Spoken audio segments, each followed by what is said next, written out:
ng bayan, maasahan anumang panahon. Magandang araw po sa ating lahat. Narito na ang update sa lagay ng ating panahon ngayong araw ng Lunes, December 9, 2024. Sa kasalukuyan ay patuloy na nakakaapekto sa malaking bahagi ng ating bansa ang tatlong weather systems gaya ng Intertropical Convergence Zone, ang shear line at ng Northeast Monsoon. Dahil nga sa Intertropical Convergence Zone, makikita sa ating satellite animation na may mga kaulapan pa rin na siyang nagdudulot ng maulap na kalangitan na may mga kalat-kalat na pagulan at pagkidlat pagkulog sa buong Visayas, sa buong Mindanao kasama na ang Palawan. Ang mga lugar na ito ay pinag-iingat natin dahil posible ang mga biglang pagbaha at pagguho ng lupa, lalo na kung may mga katamtaman at minsan ay malalakas na pag-ulan.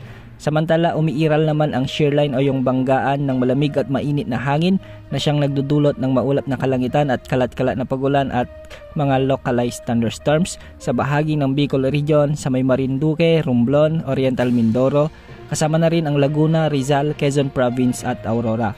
Pinag-iingat rin po natin ang ating mga kababayan dito dahil posible rin ang mga flash floods at landslides kung may mga malalakas na pag-ulan. Samantala, amihan naman ang siyang nakakaapekto sa malaking bahagi ng Northern Luzon, particular sa Cagayan Valley at Cordillera Administrative Region. Kaya makakaranas ang mga lugar na ito ng maulap na kalangitan na may kasamang mga pag-ulan.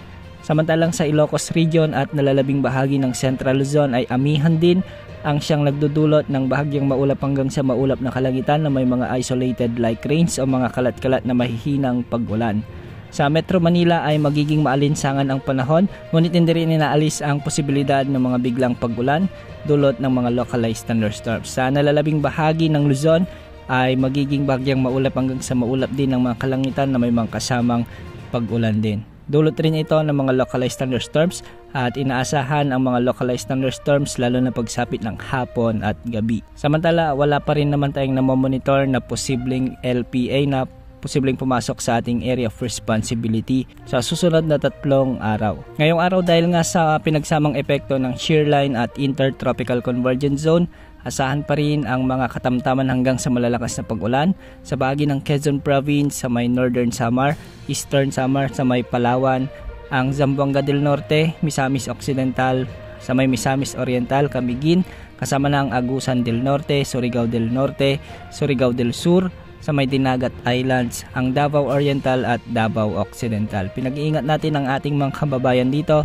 lalo na yung mga ilang araw ng iluulan dahil posible ang mga biglang pagbaha at pagguho ng lupa. Pagsapit naman ng hapon ngayong araw ay inaasang mas malalakas ang pag-ulan sa may Quezon Province at Camarines Norte.